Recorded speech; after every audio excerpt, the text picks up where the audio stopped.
Spit Bucket Podcast here with an undefeated prospect, Omari Jones. Omari here in Dallas for getting ahead of his July 19th fight, third fight. Omari Jones, how you feeling right now, brother? I'm feeling great. I'm in shape. I'm just so happy to be here. And, I'm ready to perform. It's a different city. I love Dallas, so I'm ready to show out and show what I can do.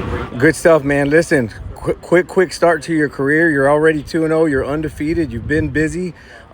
Early stoppages. Obviously, there's a concern for how we're going to get rounds in.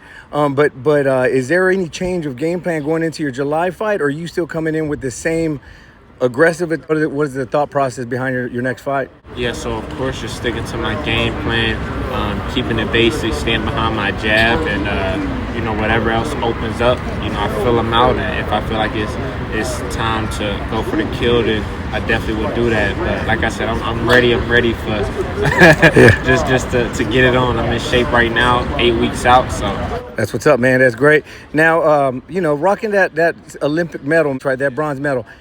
Is that added pressure, man? Obviously, if you look at boxing history, you've got greats with their Olympic resume. Explain a little bit about what being an Olympian means to you.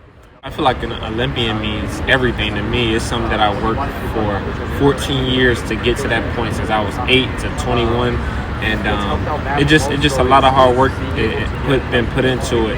And when you talk about the Roy Jones and the Sugar Rays, like, I looked at them as the blueprint. I followed that blueprint, and you see where they at. They're in the history book. So no added pressure. If anything, I feel like it helped me get to where I am, and I've been ready for the stage. I fought in front of 15,000 at the Olympics, 6,000. So the crowd and none of that gets to me. I'm going for these moments. Awesome, man. Now, let's talk a little bit about the current landscape in boxing. Hate it or love it, there is a problem where we're not getting the big names fighting each other. It seems to been that way for about 10 years now or so. Do you think about that? Or is that one of those things, it's not your job, who you fight type deal, and you're just going to keep working? Or is your game plan with your team, your family, like, hey, there's an opportunity right now, especially in the United States, for a hungry young champion? Is that something that you think about, like, I want to go make these fights happen? Or is and there's nothing wrong with this, is your goal more about, let's collect these belts by any means necessary? What is more important to you, Omari Jones, your legacy or what the fans think about you when it's all said and done? I definitely feel like my legacy is more important.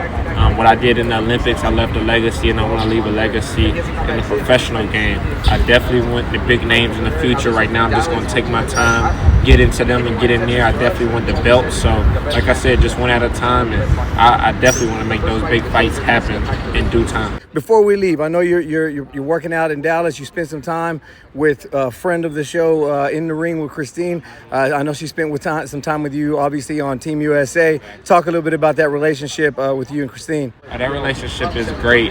Just for me to come out here in Dallas and be able to hit her up, she said the doors is open anytime. So it's a blessing to have, as y'all would say, a plug out here in Texas. So I can be out here. I'm loved in Texas and Dallas, and I'm happy to be here.